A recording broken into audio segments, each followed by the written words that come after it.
आदरणीय दर्शक महानुभावहरू, कार्यक्रम अनुभवको सङ्गालोमा यहाँहरूलाई स्वागत गर्न चाहन्छु। आज हामी दाङमा यातायात क्षेत्रमा लामो समयदेखि काम गर्ने अनुभवी एकजना यातायातमा क्षेत्रमा काम गर्नेलाई यहाँहरूको समक्ष हामी प्रस्तुत गर्दैछौँ। उहाँ हुनुहुन्छ सीताराम वर्मा। सीतारामजी, तपाईँलाई कार्यक्रममा स्वागत। धन्यवाद हजुर, धन्यवाद। अनि तपाईँ त लामो क्षेत्रमा यो यातायात क्षेत्रमा यहाँ काम गर्नुभयो। हामीलाई जहाँसम्म जानकारी छ, तपाईँ सुरुवातदेखि यहाँ यातायात क्षेत्रमा काम गरेको। सुरुमा यहाँ यातायात क्षेत्रमा कसरी तपाईँले यसलाई व्यवस्थित गर्नुभयो, पहिलेको अवस्था कस्तो थियो, यसबारेमा तपाईँ छोटो जानकारी पहिले गरिदिनुहोस् न त। हुन्छ हजुर, होस्। यहाँ सबभन्दा के छ भनेपछि अब म चाहिँ नि मेरो घर कोइलाबास। अब मेरो घरको स्थिति पनि त्यस्तै नाजुक थियो, कमजोर थियो। अब हामी त चार भाइमा अब सबै अब अनपढै रहेछन्। अब घरको परिस्थितिले गर्दाखेरि कोही पढ्न पनि पाएन। दाइ चाहिँ बेलैमा चाहिँ नि अब घरबाट छुटेर एकतिर गयो। अब सारा बोझ मेरो माथि पऱ्यो। घरको माइलो म थिएँ, अरू त सानै थिएँ। अब के गर्ने, अब काम त गर्नै पऱ्यो भनेर म पनि 7 क्लास मात्रै पढ्न पाएँ र त्यस अवधिमा अरू पढ्न पनि पाइएन। अब नपढ्न पाएपछि अब के गर्ने त भनेपछि घर खर्ती त चलाउनै पऱ्यो भन्ने हिसाबले म चाहिँ घर चाहिँ छोडेँ। घर छोडे अब कहाँ जाऊँ भनेपछि त अब घरैतिरै जानु पऱ्यो। अन्त तब कहीँ ठाउँै छैन, कहीँ देखेकै छैन। अब त्यस बेला मेरो उमेर त्यस्तै लगभग 16-17 को उमेर थियो होला। त्यस बेला मलाई अन्दाज लाग्छ त्यस्तै। तपाईँ कति सालमा घोराइ आउनुभएको सम्झना छ? सम्झना छ मलाई। म 2033 सालमा आएको हो। म 2033 सालमा म घोराइ आइपुगेँ हुँ। आइसकेपछि म धेरै यहाँ परिश्रम गरेँ, धेरै मेहनत मजदुरी गरेँ। ट्र्याक्टरमा पनि अब यस्तो भयो हालत कि म तुलसीपुर गएर मैले ट्र्याक्टरमा ढुङ्गा पनि बोकेँ, चढाएँ अनि खेरेँ। त्यो सबै काम गरेँ। मैले गरिसकेपछि मैले चाहिँ अब यहीँ एउटा प्युठान बरौला भन्ने ठाउँको एकजनालाई चाहिँ अब मेरो अब यस्तो देखादेखि अब चाहिँ नि मेरो प्रेम भयो र म त्यो केटीलाई बिहा पनि गरेँ। बरौला भन्ने प्युठानमा पर्छ। अनि त्यहाँबाट चाहिँ उनीहरू पहिले हिँड्दै बस्थे र चाहिँ अब बाउ चाहिँ इन्डियामा चाहिँ बस्थ्यो। र त्यसपछि अब प्रेम विवाह गरेँ। अब बरिसकेपछि अब मलाई थाहा थिएन कि त्यहाँ पनि स्थिति त्यस्तै होला म जस्तै भन्दाखेरि। अब त्यहाँ हेर्दाखेरि त अब ससुराली जाँदाखेरि त त्यहाँ पनि म भन्दा पनि अब झन् दयनीय रहेछ, एकदमै कमजोर स्थिति रहेछ। अब के गर्ने त, अब मजदुरी मेहनत त गर्नै पर्यो। त्यो हिसाबले पनि अब मैले त्यसले छोड्न पनि छोडेन र जीवन निर्वाह यसैबाट गर्छु र म आफ्नो मेहनत मजदुरी जसरी हुन्छ गर्छु भनेर यहाँकालाई चाहिँ मैले यसो रिझाउँछु। कुनै काम व्यवसाय त गर्छु भनेर यस्तै अब डोरी राख्दै सब कुछ गरिरहेको थिएँ। र यहाँ के भयो भनेपछि अब यहाँ बढी मात्रामा ट्र्याक्टर, पावर वैगन अनि केकडाहरू, जो कि हाम्रो काले बाबु भन्नुहुन्छ, छन्द बहादुर शाह, यहाँहरूको गोते बाबु भन्छन्, उहाँहरूको चाहिँ नि यहाँ बढी मात्रामा गाडी चल्थ्यो। केकडाहरू फलाम भएको गाडीहरू। र यो बाटो पनि तपाईँको यो प्युठान बाटो यो मुरकुटी भएर चाहिँ नि ट्र्याक्टरहरू जान्थे। अरू कुनै बाटो पनि थिएन। कोइलाबासबाट पनि ट्र्याक्टर आउँथ्यो, बढी मात्रामा ट्र्याक्टर आउँथ्यो। जब ट्र्याक्टर धेरै रेगुलर चल्न लागिसकेपछि बल्ल चाहिँ ट्रक चल्न लाग्यो। ट्रक चल्न लागिसकेपछि मैले यसो देखेँ कि अब ट्रकमा चाहिँ नि अब देखेँ काम गर्नै पर्यो भनेर हाम्रो चन्द्रबहादुर डाङ्गी भन्ने हुनुहुन्छ। कहाँको भनेपछि यो घोराइ रतनपुरको। उहाँले ट्रक चलाउनुहुन्थ्यो र उहाँले चाहिँ नि मलाई ल हिँड केटा मेरो गाडीमा हिँड, अब त्यहीँ म तँलाई सिकाउँछु काममा, अनि त्यो काम गरेस् भनेर चाहिँ नि भन्नुभयो। र मैले ल ठिकै छ भनेर म त्यहाँ पनि उहाँसँग केही वर्षसम्म लागेपछि अब त्यहाँ अलिअलि काम पनि सिकेँ। अब यो कामले त खलासी गरेर त काम हुँदैन, अरू कुनै काम गर्नु पर्यो भनेपछि म यहीँ घोराइमै आएर यो पहिला चाहिँ नि तपाईँको कल्पु धर्मशाला टिनको एउटा सानसाना थियो। जब यहाँको मानिसहरू आएर त्यही कल्पु धर्मशालामा बस्थे। म पनि कैयौँ पटक बसे पनि हुँ म त्यहाँ। अब त्यो गल्ली पनि एकदमै साँग्रो थियो, मोटर छिर्दैन थियो त्यो गल्लीमा, एकदमै साँग्रो थियो कल्पु धर्मशाला। त्यहाँ त्यस बेला त्यही एउटा गल्ली मात्रै थियो, अरू कुनै घरै थिएन। म आउने बेलामा कुनै घर थिएन। यो तपाईँको यो गणेश सिनेमा हलको रोड पनि थिएन, यता राप्ती सिनेमा हलतिर पनि कहीँ थिएन। पुरै बनमखण्ड पुरै उयो थियो, त्यस्तै थियो, खाली थियो। त्यही कल्पु धर्मशाला थियो। र मैले के सोचेँ भनेपछि अब ट्र्याक्टर पनि हिँड्छन् अनि केकडाहरू पनि हिँड्छन्। अब यिनीमा चाहिँ नि अब मैले यहाँ गिरिसुरिस गर्नु पऱ्यो, यिनकै चाहिँ नि यताउति काम गर्नु पऱ्यो भन्ने हिसाबले म त्यतातिर लागेँ, ट्र्याक्टरहरूतिर लागेँ। लाग्दा यहाँ एउटा चाहिँ नि एकजना पूर्वको मान्छे हो, कताबाट आयो र चाहिँ त्यसले एउटा बस लिएर आयो। के उहाँको नाम के हो याद छ त्यो पूर्वबाट आउने? पूर्वबाट आउने मानिसको नाम अब त्यो कलाई बाबा भयो। कलाई बाबा। अनि त्यो गाडी नम्बर याद छ त्यो बेलाको त्यो बसको? त मलाई थाहा छैन होइन, उहाँले बस लिएर आउनुभयो कलाई बाबाले। त्यो हो फेरि टुरिस्ट हो के, टुरिस्ट हो। अनि त्यो टुरिस्टले लिएर आयो, ल्याइसकेपछि त्यसले चलायो, केही दिन चलायो, त्यसपछि त्यसले छोड्यो। त्यो देखिसकेपछि अरू गाडीहरू पनि त्यही सिलसिलामा एक दुईवटा गाडी पसे। अब तिनीहरूको त्यो बस आएको कति सालतिर होला कि याद छ तपाईँलाई? बस आएको त्यही लगभग तपाईँको 38-39 सालमा गाडी आयो हो। त्यो 37-38मा त्यो गाडी आयो हो। त्यो गाडी 37-38मा गाडी आयो हो। आएर यहाँ एउटा त्यो गाडी आइसकेपछि अर्को गाडी पनि आयो। आइसकेपछि दुईटा गाडी भइसकेपछि एउटा कानपुरको एउटा गाडी केवल लास के लिए भन्दा सोवाला ट्रकको सो बनाएर त्यो एउटा गाडी त्यो पनि प्रवेश भयो। त्यस बेला भन्सार त्यो लासके लिए भने लेखेको गाडी, लेखेको गाडी, त्यो अगाडि ट्रक सो रहेछ अनि त्यो डब्बा जस्तो रहेछ। त्यहाँ साइडमा पहिला लासके लिए लेखेको थियो। अब यहाँ आएर चाहिँ त्यसले मेटाए रहेछ। अनि त्यसमा चाहिँ नि अब केही पनि भएन। अनि त्यो दिनको 5 रुपियाँ भन्सार तिरेर त्यसले ल्याएर यहाँ चलाउँथ्यो। यसको बस स्ट्यान्ड कहाँ थियो भनेपछि तल एउटा शङ्कर होटल थियो। शङ्कर होटल थियो ठुलो। त्यहाँ अहिले चाहिँ अब त्यो दोकानै दोकान भइगएछ। पिपला बोर्ड जहाँ हाम्रो गोठे विष्णुजीको घर रहेछ, पहिला उहाँको पनि होटल थियो। हामी चाहिँ भात खाना जाने पनि त्यहीँ हो, त्यहीँ जान्थ्यौँ। म गाडीवाला पनि त्यहीँ जान्थेँ। उनको होटल थियो, विष्णुजीको होटल थियो। त्यहाँ हामी त्यहाँ जान्थ्यौँ।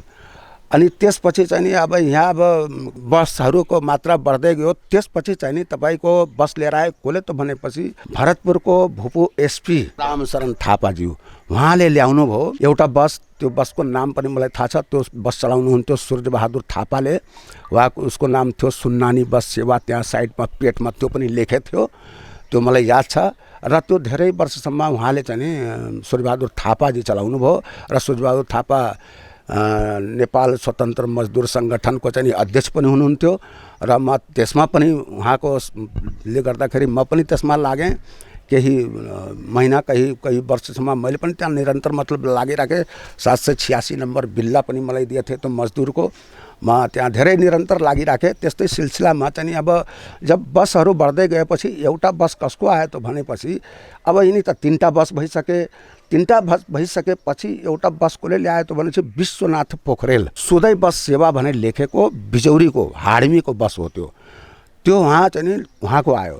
त्यो आइसकेपछि फेरि आयो तपाईँको चाहिँ मुनाल बस। त्यो नेत्रमणि लामी छाने तपाईँको चाहिँ नि त्यो तुलसीपुरदेखि तल टरी गाउँ पर्छ त्यहाँ घर। अनि उहाँको बस आयो। त्यो भइसकेपछि फेरि भिङ्ग्रेलीको ट्रक थियो। त्यो ट्रकलाई कटाएर त्यसलाई बस बनाइयो। त्यो बस पनि भयो। भिङ्ग्रेलीको ट्रकलाई बस बनाइयो। त्यो बस पनि चल्यो। त्यसपछि तोरण ध्वजको आयो भूपेन्द्र श्रेष्ठजीको, उहाँको पनि बस आयो। यस्तै गरी क्रमश जब बस बढ्न लाग्यो त यहाँ के हुन लाग्यो भनेपछि विवाद उत्पन्न भयो। विवाद उत्पन्न भयो। उसले म नम्बर खाने, म यहाँ जाने, म वहाँ जाने, त त्यहाँ जाने। अब म त जागिरी नपाएको मान्छे, म त अब कहिले गिरिस गर्ने, कहिले गाडीको के भएछ त्यो हेर्दिनँ। किनभने म अलिकति खलासी गरेको हुनाले मलाई धेरै कुराहरू अनुभव भएको थियो। त्यो अनुभवले गर्दाखेरि अब यहाँ त मिस्त्री उस्त्री थिएन त्यस बेला, न मोटर पार्ट्स छ न कुनै मिस्त्री छ। अब गर्ने के त अब त्यही जुगाडले सबै काम चलाउने हो। र छोटो दूरी भनेको के हो, घोराई तुलसीपुर मात्रै चल्ने र घोराई कोइलाबास मात्रै चल्ने। अन्त कहीँ पनि थिएन।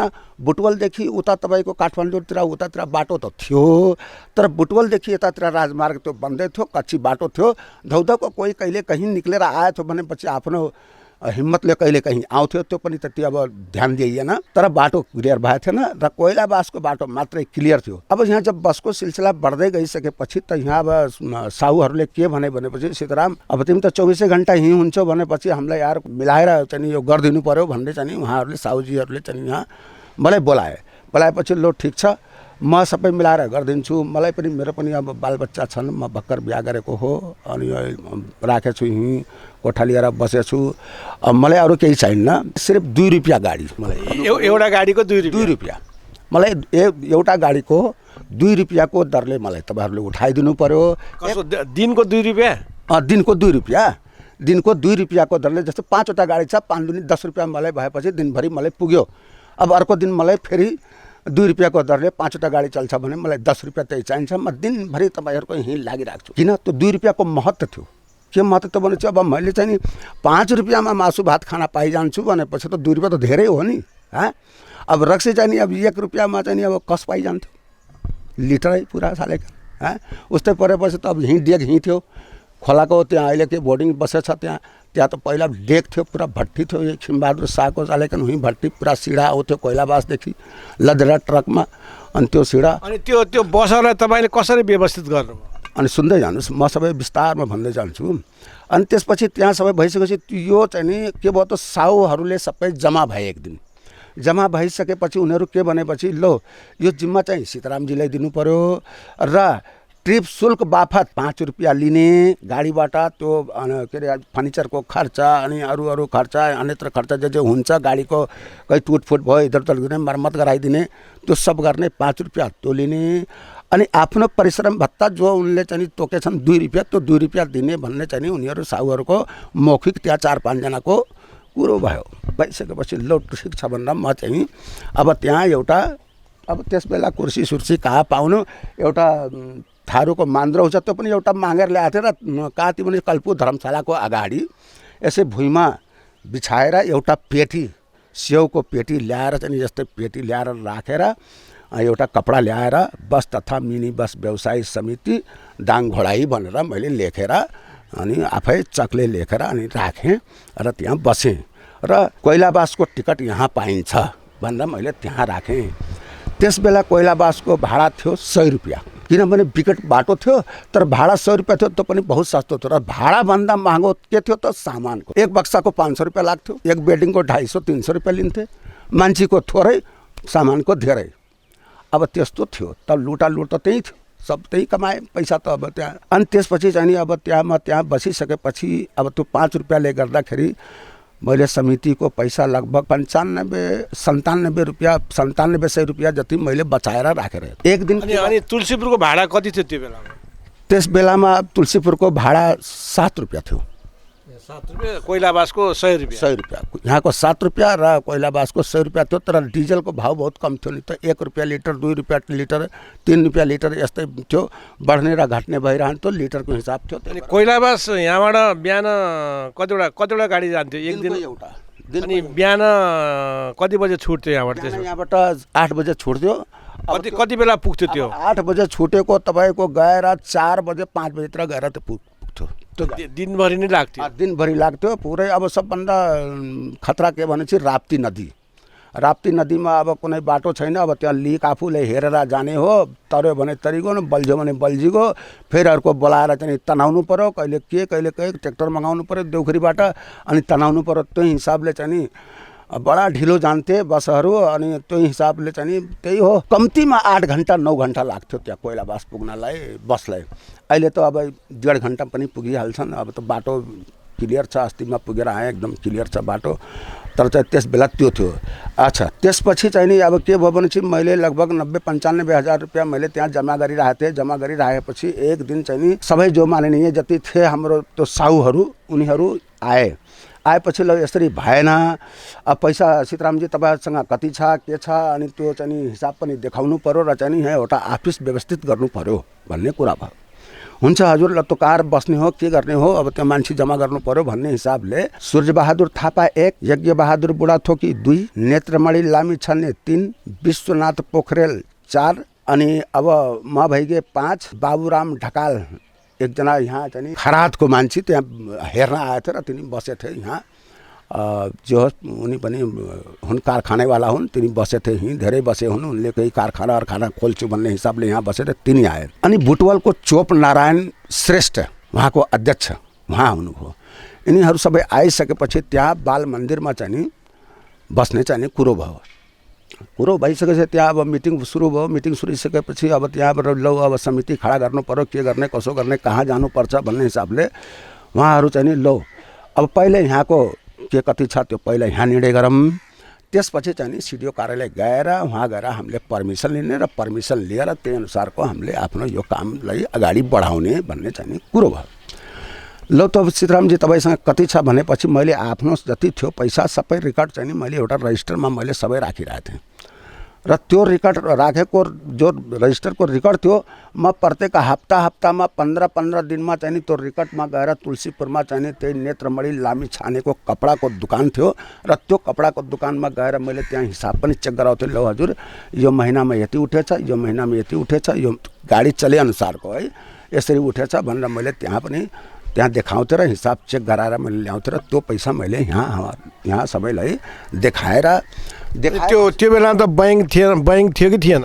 नै, बैंक थियो, नेपाल बैंक लिमिटेडमा। अनि पैसा जम्मा बैंकमा गर्नुहुन्थ्यो कि? त्यस बेला खाता थिएन, कुनै पदाधिकारीको खाता अथवा समिति। तपाईँले आफै नगद राख्नुहुन्थ्यो? आफै नगद राखेको थिएँ। त्यो त्यति पैसा मैले राखेको थिएँ र राखिसकेपछि अब उहाँहरूले ल यो पैसा चाहिँ नि हामीलाई चाहिँदैन, यसमा चाहिँ नि तपाईँ गएर कुर्सी टेबल बोर्ड बनाउनुहोस्, अनि एउटा कुन घर हुन्छ त्यो घरलाई लिनुहोस्, दरीवरी पाइन्छ भनेपछि त्यो मगाउनुहोस्, कहाँबाट मगाउनु पर्छ, के गर्नुपर्छ त्यो मगाउनु पर्यो। अब त्यो सबै सामान त मगाउने कोइलाबासबाट हो, कोइलाबासबाट पाएन भने अब इन्डिया तुलसीपुर जानु पर्यो। त्यो हिसाबको चाहिँ नि उहाँहरूले पैसा त्यो छोडिदिनु भयो र केही पैसा अब त्यहाँ चिया नास्तामा अब खानपिनमा पनि खर्च भयो र चाहिँ केही पैसा 60-70 हजार रुपियाँ त्यहाँ बचेको पैसाले मैले त्यहाँ आफिस खडा गरेँ। आफिस कहाँ खडा गरेँ त भनेपछि सुरुमा गुद्री बजार भन्ने अहिले जो गुद्री बजार भन्छन् नि त्यहाँ थानाको पछाडि त्यहाँ चाहिँ नि अझै पनि त्यहाँ घर छ, त्यही एकजनाको चाहिँ नि कोठा समिति भनेर चाहिँ नि त्यो लिइसकेपछि ल आफिस चाहिँ खोल्ने भनेर त्यहाँ आफिस खोलियो र खोलेर चाहिँ नि त्यहाँ अब राखिसकेपछि त्यसको दोस्रो दिन उहाँहरू चाहिँ नि जानुभयो सिडिओ कार्यालय गएपछि उहाँबाट उहाँहरूले दर्ता नम्बर 11 हो जस्तो लाग्छ, 11 नम्बर दर्ता नम्बर उहाँहरूले ल्याउनु भयो। त्यो पनि अस्थायी थियो, ल्याउनुभयो। ल्याइसकेपछि त्यो चाहिँ नि रजिस्ट्रेसन भने लेखेर बोर्ड चाहिँ टाँसिसकेपछि अब कर्ता धर्ता मै छु, अब कार्यालय प्रमुख भने पनि मै छु, इन्चार्ज भने पनि मै छु, त्यहाँका जे हाकिम भने पनि मै छु, अब सब मै छु। अब जति पूर्वबाट गाडी आउँछ त्यसले 500 रुपियाँको इन्ट्री दर्ता गर्छु, 500 रुपियाँ त्यो दर्ता पनि गर्छु, आफै त्यो समस्या समाधान गर्छु, हिसाब गरेर देखाइदिन्छु। हिसाब हेर्छन्, हेरिसकेपछि त्यो अनुसारको चलाइन्छ र कति पैसा बच्छ त्यो हिसाबले धेरै पछि चाहिँ नि उहाँहरूले चाहिँ नि एउटा कमिटी खडा गरिसकेपछि नेपाल बैंक लिमिटेडमा चाहिँ नि उहाँहरूले खाता खोल्नुभयो र खाता खोलिसकेपछि अब रेगुलर चाहिँ नि हामीले दैनिक चाहिँ पैसा त्यहाँ जम्मा गर्न लाग्यौँ। धेरैसम्म चाहिँ नि अब बिना कार्यालय प्रमुखको चाहिँ त्यो त्यत्तिकै चलिरहेको। त्यो सुरुमा यो समितिको नाम के भनेर राखेको थियो? पहिला सुरुमा नाम के थियो, बस तथा मिनी बस व्यवसायी समिति प्रधान कार्यालय घोराही दाङ। अनि त्यसको कुनै त्यस्तो अध्यक्ष सचिवहरू कोही थियो? त्यसको अध्यक्ष को हुनुहुन्थ्यो? त्यसपछि चाहिँ नि के भएछ भनेपछि त्यही जो त्यहाँ जो बाल मन्दिरमा बस्नु भएको थियो त्यहाँहरूले चाहिँ नि ल त यसमा चाहिँ नि अब यो एउटा कार्य समिति खडा हुने गरी हामीले चाहिँ नि के कसरी चाहिँ नि सञ्चालन गर्ने, को अगाडि हुन्छ त भन्दाखेरि सबैको मनसा के भयो भने चाहिँ विश्वनाथ पोखरेललाई अध्यक्ष बनाउने अनि लीलाराम खत्रीलाई उपाध्यक्ष बनाउने। लीलाराम खत्री भनेको हाम्रो यहाँ लेटारको हुनुहुन्छ, उहाँलाई चाहिँ र चाहिँ नि श्याम शर्मा कहाँ भनेपछि निमाहल बरगद्दी श्याम शर्मालाई सचिव बनाउने, उहाँलाई सचिव बनाउने र चाहिँ नि नेत्रमणि लामी छानेलाई कोषाध्यक्ष बनाउने। यो समिति खडा हुने बेलामा कतिवटा बस थियो त्यो बेलामा? त्यो बेला सुरुमा बस 8-9वटा थियो होला। 8-9वटा बस हुने बेला यहाँ समिति खडा भयो, त्यो पनि तपाईँको पहलमा त्यहाँ गाडी खडा भइसकेको थियो। अनि त्यसपछि क्रमशः बढ्दै गए, बाटो पनि बिस्तारै अब खुल्न लाग्यो। खुल्नेपछि धेरैजसो चाहिँ कोइलाबासबाट गाडी प्रवेश भए बढी मात्रामा। त्यसपछि अब कोही अब जङ्गलको बाटो नेपालगञ्जबाट पनि अब बाटो बन्दै थियो पनि जङ्गल बाटो पनि आएको घुसेपछि यहाँ बढ्दै गयो। अब त्यहाँबाट चाहिँ नि अब त्यो पैसा पनि जो थियो त्यो पैसाले अब त्यो जो चाहिँ अफिसहरू थियो सबै खोलिसकेपछि उहाँहरू चाहिँ अब भने नि मैले अब नाम सिकाइदिएँ मैले। विश्वनाथ पोखरेल अध्यक्ष भए, लीलाराम खत्री उपाध्यक्ष भए, श्याम कुमार शर्मा सचिव भए र चाहिँ नि कोषाध्यक्ष हाम्रो नेत्रमणि लामे छानेजी हुनुभयो। अरू बाँकी जो थिए उहाँ सदस्यहरू हुनुभयो। त्यो भएर चाहिँ नि त्यो समिति खडा भयो। तर त्यस बेला कार्यालय प्रमुख कोही थिएन।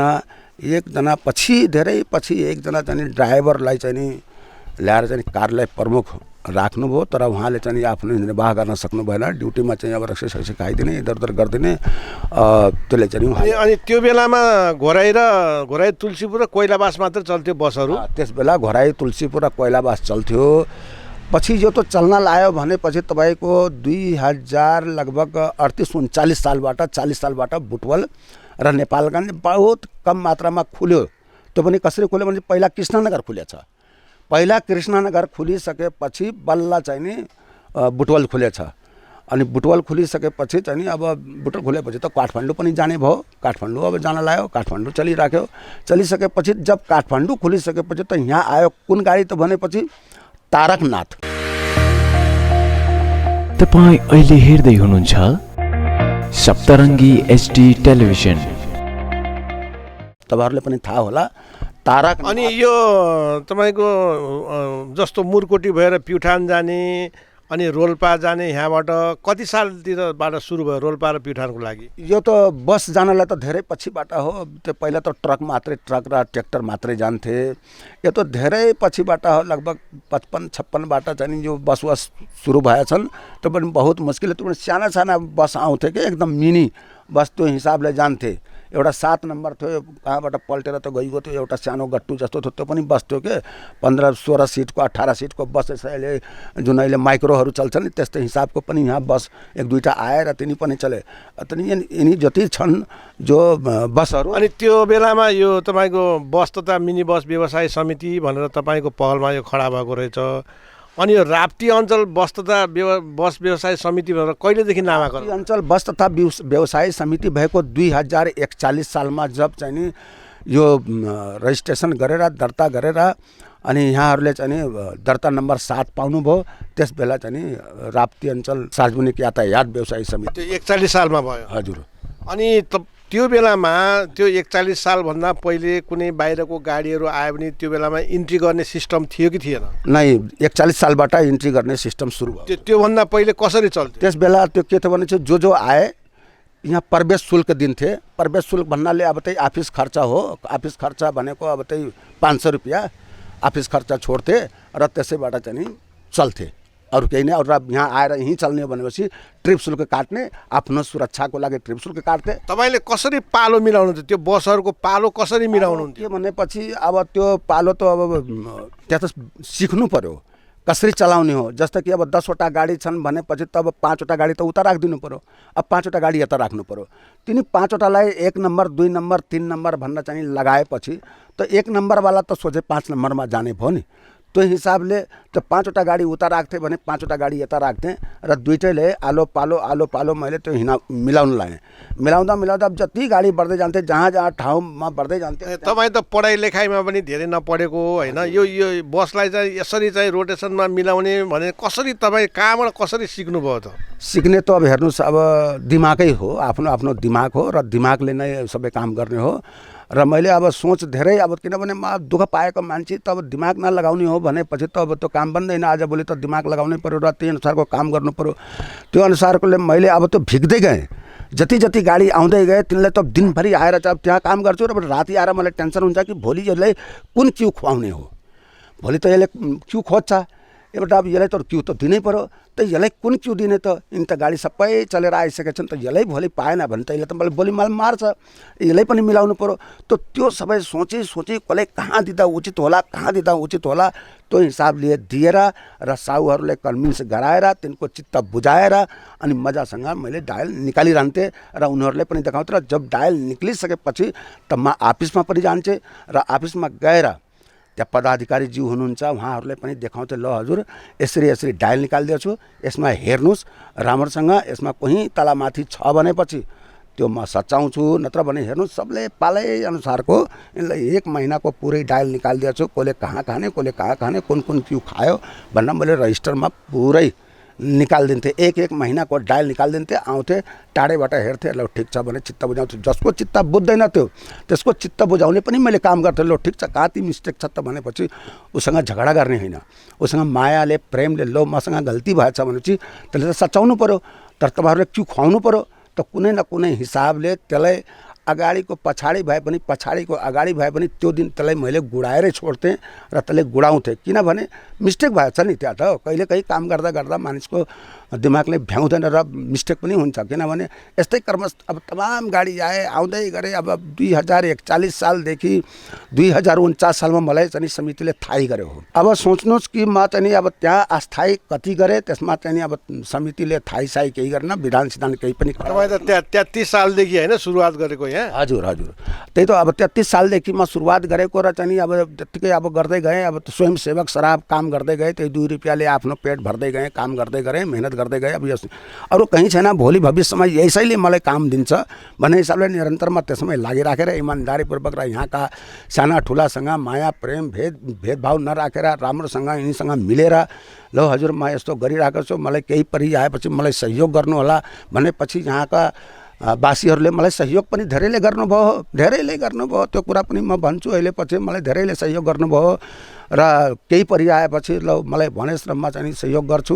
कुनै चिजको डराउनु पर्दैन, राम्रोसँग काम गर्नु, इमान्दारीपूर्वक काम गर्नु, कसैलाई तलामाथि नगर्नु भन्ने पनि कसैबाट चाहिँ आयो र म त्यो आफ्नो बिल्कुल दिमागमा राखेर म अहिलेसम्म रिटायर भएर गएँ।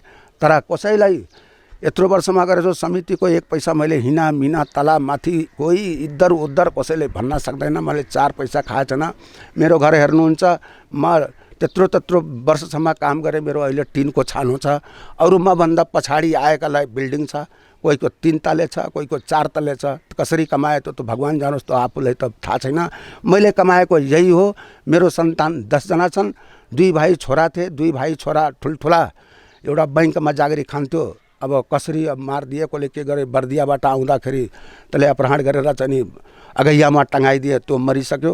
अब त्यही थियो एउटा सहारा। त्यसपछि अर्को जेठो थियो, समितिमा लगाइदिए थिएँ कि त्यहीँ गर्ला त कमसेकम आफ्नो बालबच्चालाई, मलाई नभए पनि आफ्नो बालबच्चालाई हेर्ला भनेर त्यसलाई पनि भगवान्ले कालगति त्यहीँ भयो, त्यहीँ फेन्ट भयो र चाहिँ प्रेसरले त्यहीँ मऱ्यो। अब त्यो 2टा छोराको पीडाले म त्यस्तै परेसान भइगएँ। त्यही पनि आफू लागिराखेको थिएँ। जब समितिले मलाई रिटायर गर्यो, तर मलाई समितिप्रति के छ त भनेपछि अति दुःख के लागेछ भनेपछि मलाई जति मैले सेवा गरेँ त्यो सेवा बापत मैले पाउनुपर्ने चिज मैले पाएन। मलाई निकाल्ने बेलामा जम्मा 25,000 रुपियाँ राप्ती समितिले दिन्छ भनेपछि त अरूलाई के दिन्छ? 25,000 मा त्यत्रो। तपाईँ कति वर्ष त्यो समितिमा काम गर्नुभयो? अब संस्था खडा गरेको हजुर मैले। संस्था त तपाईँले लगभग तपाईँले यो 0 देखि नै सुरु गर्नुभयो होइन? यसको सबै यो यहाँको यातायात क्षेत्रमा राप्ती समितिको श्रेय नै तपाईँलाई जान्छ, तपाईँले नै सुरुवात गर्नुभयो। अनि तपाईँले आफूले त्यहाँ जागिर खाने दौरानमा कतिवटा चाहिँ अध्यक्षहरूको तपाईँले चाहिँ सँग काम गर्ने अवसर पाउनुभयो? अध्यक्ष भन्नुहुन्छ भनेपछि मैले धेरै अध्यक्षजीहरूलाई पाएँ। देवी बहादुर डीसी, हेमराज धिताल, त्यसपछि दुधराजको के बस्नेत हुनुहुन्छ विश्वनाथ पोखरेल भइजानुभयो अध्यक्षमा। तपाईँले सुरुवात यसको चाहिँ यो समितिको सुरुवात गर्ने बेलामा तपाईँको लगभग 7-8वटा गाडी बसबाट सुरु गर्नुभएको। तपाईँले छोड्ने बेला त्यहाँ कतिवटा बसहरू इन्ट्री थियो त? म छोड्ने बेलामा म 2074 सालमा चाहिँ नि म रिटायर भएको हो र त्यस बेलासम्म म छोड्ने बेलामा 588-89वटा गाडी भएर मैले छोडेको हो। 588वटा गाडी जम्मा टोटल यहाँको भएछ। अनि तपाईँ सुरुमा त तपाईँ एकजनाले नै त्यो पुरै समिति चलाउनु भयो। अनि तपाईँ रिटायर हुने बेलामा त्यहाँ कर्मचारी कति हुनुहुन्थ्यो? अब म सुरुवातमा हुने बेलामा त पहिला म एक्लै थिएँ। त्यसपछि चाहिँ नि अब 1-2 जना एउटा चित्रे भन्ने थियो, यहीँ हाम्रो के अरे मिलनचोकमा बस्ने एउटा दादा टाइपको थियो। अब त्यसले पनि सम्हाल्छ भनेर त्यसलाई पनि राखियो। त्यो पनि केही वर्षसम्म बस्यो। त्यही समितिको पैसा लिएर 10-12 हजार रुपियाँ लिएर त्यो फरार भइगयो, कहाँ गयो अहिलेसम्म देखा पर्दैन। त्यसपछि चाहिँ नि अब पदाधिकारीज्यूहरूले चाहिँ आफ्नो आफ्नो मान्छे, आफ्नो आफ्नो सोर्स फोर्सका मान्छे, कोही मामा भन्ने, कोही भतिजो भन्ने, कोही काका भन्ने, कोही के भन्ने यस्तो यस्तो ल्याएर राख्दै गयो भनेपछि मेरो साथमा एउटा बनारसी भन्ने, अशोक बनारसी भन्ने चाहिँ नि बनारसबाट आएको थियो। त्यो पनि यही गाडीमा यस्तै सिलसिलामा यो बुटोलबाट चाहिँ नि अब त्यस्तै त हो, अब डुल्दै आयो। त्यो पनि यहीँ लाग्यो। मलाई भन्यो, मलाई भनिसकेपछि ल ठिक छ तँलाई पनि यहीँ लगाइदिन्छु भन्ने हिसाबले उसले पनि त्यतै लगाइदिएँ। लागिगयो, बनारसी पनि लाग्यो। अब त्यो अनुसारको सबै जो थिए यहाँका जो पदाधिकारीहरू थिए, ती पदाधिकारीहरूले आफ्ना मानिसलाई चिनेर कसलाई राख्नुपर्छ कसलाई राख्नु पर्दैन भनेर उहाँहरूले राख्नुभयो हो। राखेर त्यस बेला चाहिँ नि मेरो हुने बेलामा 2041देखि लिएर 49सम्म लगभग 41देखि 49 भने 8 वर्षको अन्तरालमा 60-65 जना अफिस र बाहिरको कर्मचारी त्यति भएथे। अहिलेको तुलनामा भन्नुहुन्छ भनेपछि अहिले 250-300 जना छन्। 250-300 जना होइन। अनि तपाईँलाई कुन अध्यक्षको पालीमा को अध्यक्ष हुँदाखेरि तपाईँलाई सबभन्दा काम गर्न सजिलो भयो? मैले सबै पदाधिकारीको मा चाहिँ नि राम्रो भयो। कुनै पदाधिकारी त्यस्तो थिएन, किन मेरो काम यस्तो थियो कि म सबै पदाधिकारीले चाहिँ नि रिझाउँथेँ के। मैले रिझाउने र उनलाई चाहिँ नि नजानेको कुराहरू भयो त्यहाँहरूसँग म सोध्थेँ र सोधेर म काम गर्थेँ। सबभन्दा मेरो कुरो के थियो भने चाहिँ कुनै पनि म काम गर्थेँ त म नसोधिकन मैले त्यो काम गर्दैन थिएँ। पदाधिकारीलाई त्यसलाई साथमा राखेर ल हजुर यस्तो यस्तो हो गर्न ठिक छ छैन, यदि ठिक छ भने गरम, ठिक छैन भने नगरम। त्यो पदाधिकारीलाई जोसुकै होस्, पदाधिकारी जति छन् त्यहाँ हाम्रो कार्य समितिभित्र 7, 11, 13, 15 जति छन्, जो त्यहाँ भेट्यो, जो आफूभन्दा ठुला छन्, जस्तै सचिव भए, अध्यक्ष भए, कोषाध्यक्ष भए, जो अलि अगाडि बढ्नेवाला जो छन्, तिनीसँग मैले कुरा सोधेर एउटालाई मात्रै होइन त्यो कुरा 2टालाई पनि 3टालाई पनि मैले जानकारी गराएर अनि पहिला मैले काम गर्थेँ। त्यसले गर्दाखेरि मैले त्यस्तो न कोही पदाधिकारीले न कुनै अध्यक्षले मलाई गाली पनि गरेन। मैले कसैले तैँले यस्तो गरिस् भन्ने पनि अहिलेसम्म मलाई त्यस्तरी कसैले भने पनि छैन। म यसको लागि म झुट बोल्दैन। सबै पदाधिकारी मिलाएर राखेको एकदम राम्रो थिए। सिर्फ यही हो कि दुःखको कुरा त्यही मैले हजुरलाई भने कि समितिले मेरो लागि केही पनि गरेन। एक दोस्रो कुरा के भनेपछि मैले आफ्नो छोरालाई 15 वर्षसम्म कि 16 वर्षसम्म मेरो छोरो त्यहाँ समितिमा लाग्यो, तर स्वयंको स्वयं मात्रै राखे गरे। जबकि त्योभन्दा पछि आएकालाई थाहै दिए, पहिला अस्थायी दिए, पछि थाहै जागिरी दिए, पछि त्यसपछि तलब बढाइदिए। अब थाहै र अस्थायी गरेपछि तलब हुने भयो। स्वयंसेवकको के तलब? जो दिन्छ उहाँ जो गाडीवालाले 5 रुपियाँ दियो भने तो दिनभरिमा 5 रुपियाँ खाने हो, दिएन भने सक्यो। दिनभरि ड्युटी गर्ने हो। ड्युटी पनि कति गर्ने हो? बिहानदेखि साँझसम्म। अब त कहीँ छ त्यस्तो बिहानदेखि साँझसम्म गर्ने? 8 घन्टा नियमले 8 घन्टा ड्युटी गर्ने हो।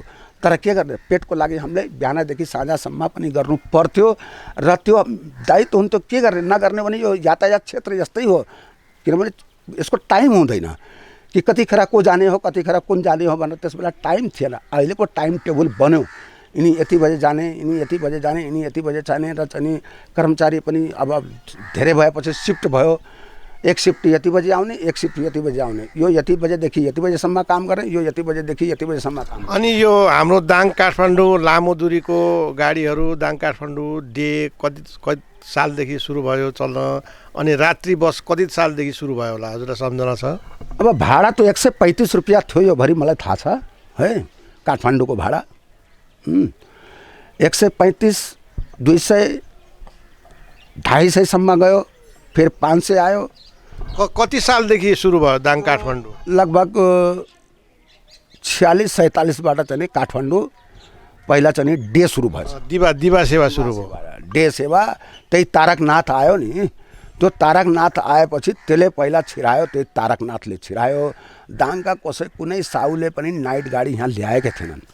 त्यही तारकनाथ आयो र त्यही तारकनाथले पहिला घुसाइसकेपछि बल्ल दङ्गालीको चाहिँ नि आँखा खुलेछ र चाहिँ कोही 1-2वटा चाहिँ नि ल्याइसकेपछि त्यसपछि त्यो चलाए हुन्। त्यो पनि डे चल्यो। त त्यसपछि आउने बेलामा अब भनौँ न कसको, अब हाम्रो बिजौरीको लेक्चर के नाम हो, त्यो नाम बिर्सेको, बिचरा मरेर गइजानुभयो। उहाँ लेक्चर हुनुहुन्थ्यो बिजौरीको, अनि उहाँको पनि गाडी थियो त्यो। अनि यहाँ नारायणपुरको गाडी थियो र के नाम हो तिनको पनि गाडी थियो। अब के नाम हो त्यो पोखरेल त पोखरेले हुन्, तिनीहरू पनि यहीँ बस्थे, अझ पनि छन्। अब गाडी घोडा छैन। अब तिनी सबैको गाडी थिए, तर चाहिँ नाइट गाडी तपाईँको त्यही 52-53बाट चाहिँ नाइट गाडी सुरु भयो हो। 55बाट नाइट गाडी चल्यो हो। त्यो पनि दिनमा एउटा गाडी जान्थ्यो। एउटा गाडी। अनि त्यो बेलामा पेसेन्जरहरू त प्रशस्तै पाउँथ्यो होइन? पेसेन्जर त पहाडबाट झरेका पेसेन्जर त किन नहुने, बहुत हुन्थे। मान्छे त तला माथि चाले पञ्चायती कालको बेला चाले लादो जति लाद्नु छ। अनि तपाईँलाई सुरुमा यो डायल सिस्टममा पालो सिस्टममा बसहरू चलाउँदाखेरि तपाईँलाई त्यस्तो विवाद कहिले आयो कि आएन? नै, विवाद त आउँथ्यो, तर विवाद सुल्झाउनु पर्यो। विवाद आउँथ्यो, धेरै विवाद आउँथ्यो। कहिले कहीँ ततारा मामा पनि भइजान्थ्यो, तर के गर्ने, अब त्यो गरेर पनि के गर्ने, आखिर त्यो मिलाउनु पर्ने, जसै भए पनि मिलाउनु पर्यो। कुन हिसाबले मिलाउने हो त्यो मिलाइन्थ्यो र मिलाएर चाहिँ त्यो समाधान गरिन्थ्यो।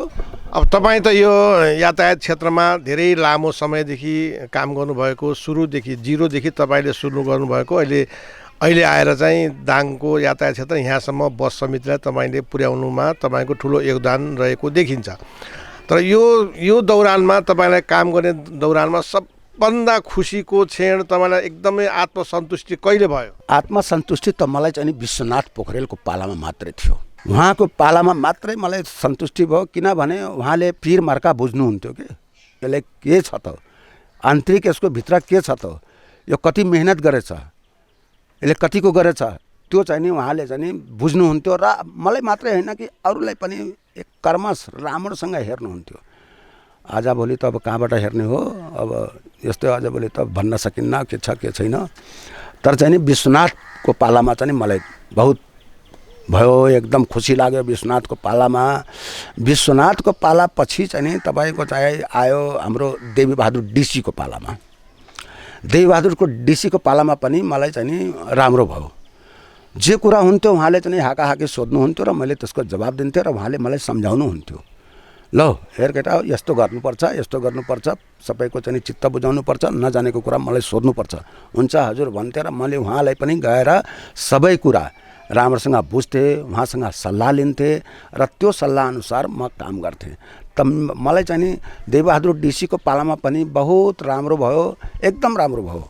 मलाई उहाँ एकदम। अनि यो गाडीहरू दुर्घटना भएपछि त्यसको व्यवस्थापन, जस्तो अब गाडी दुर्घटना भएपछि धेरै नोक्सान हुन्थ्यो, अनि त्यो बिमा सीमाको व्यवस्थाहरू यो कहिलेदेखि सुरुवात भयो यो समितिमा?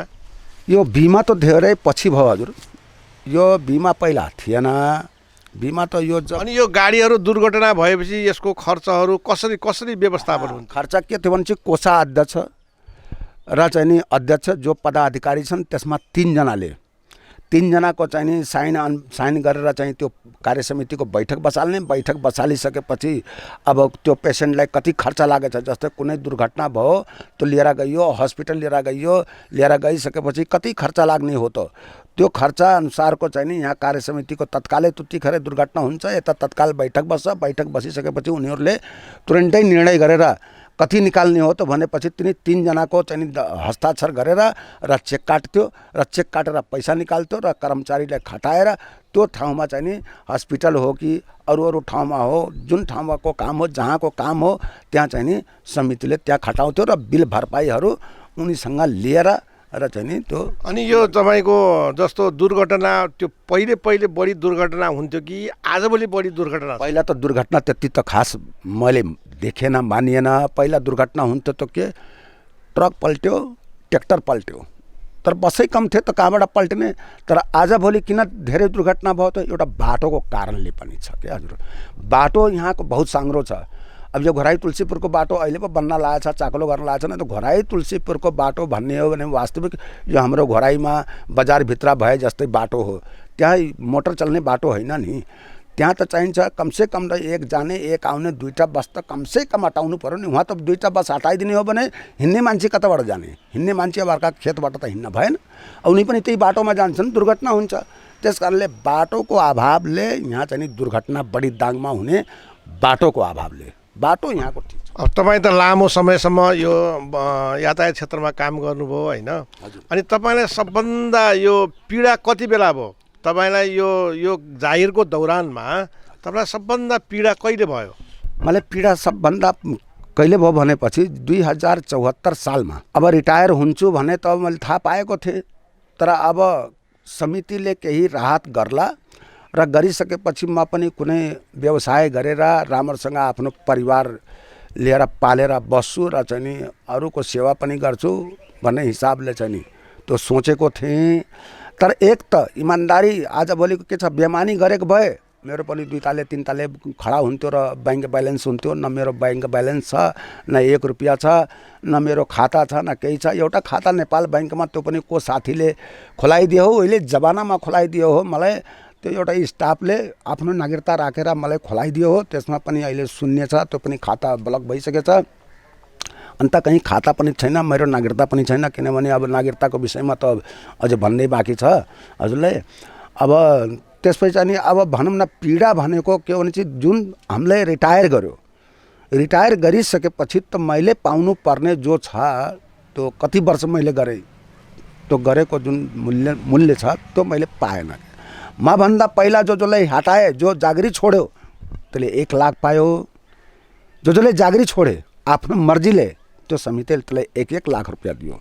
जो पुरा इमान्दारीपूर्वक सुरुदेखि जरादेखि माथिसम्म आइसकेकोलाई जम्मा 25,000 रुपियाँ दिएर पठाउँछ भने अब कहाँ कोही त्यो गुनासो तपाईँले आफूले त्यहाँ राख्नु भएन अफिसमा? नहीं, मैले राखेँ। अब राखेर के गर्ने, उहाँको भनाइ के छ त भने पदाधिकारीहरूको हाम्रो निर्णय यही हो, हाम्रो जो निर्णय हुन्छ त्यही हामी दिन्छौँ। सीतारामजी यही पाउनुहुन्छ 25,000 रुपियाँ तपाईँ मात्रै। तपाईँको त्यो मजदुर युनियन पनि त छ नि त्यहाँ, त्यो मजदुर युनियनले केही गरेन यसबारेमा? अरे हजुर, यो मजदुर युनियन यिनी सब यस्तै हुन्, यो सब उही हुन्, सब मजदुर युनियन। यहाँ कुनै युनियन छैन, कुनै युनियन छ यहाँ कुनै युनियन छैन। युनियन हुनु पर्यो, ठोस युनियन भइदिएपछि पो हुन्छ पहल गर्ने। त्यो युनियनलाई पनि थाहा छ, किनभने म रिटायर हुने बेलामा त्यहाँ युनियनका पदाधिकारी पनि त छन् हजुर। तिनलाई के थाहा छैन?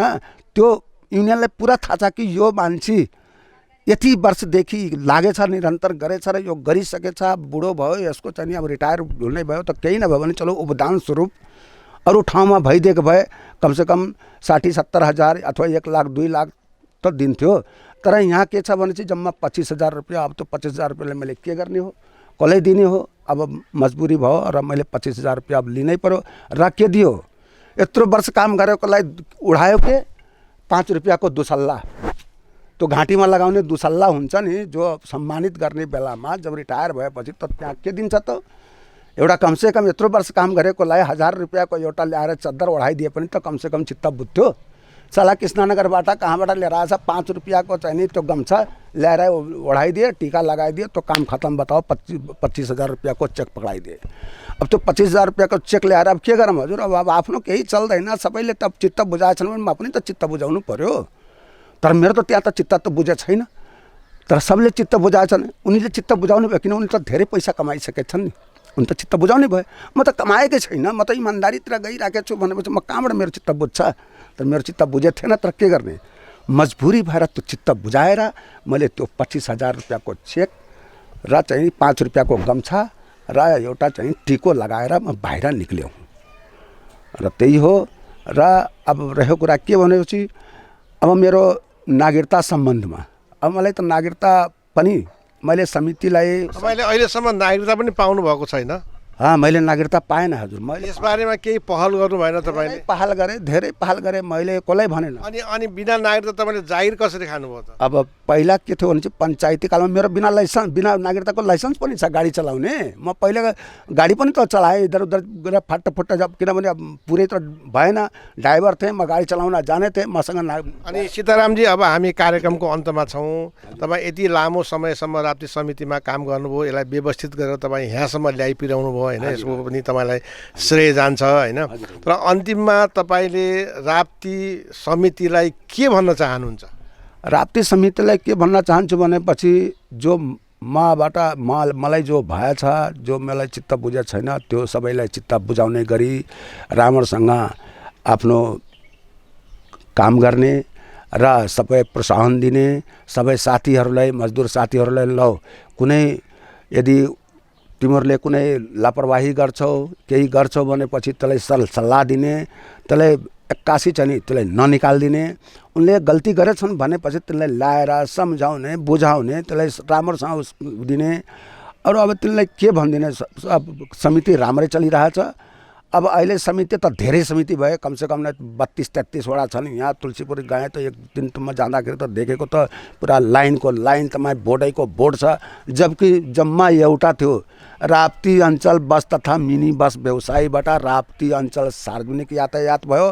अहिले गएर चाहिँ नि राप्ती अञ्चल सिद्धेश्वरी यातायात व्यवसायी प्राइभेट लिमिटेड भयो। अब अहिले यो भयो भनेपछि 3 पुस्ता यो भनौँ न, पहिला राप्ती अञ्चल बस तथा मिनी बस व्यवसायी समिति, त्यसपछि राप्ती अञ्चल सार्वजनिक यातायात, अब अहिले चाहिँ नि सिद्धेश्वरी यातायात प्राली भयो। अब यही भएको हजुर। अब अरू मैले के भनिदिने, मैले जति जाने सुने थिएँ यही हो।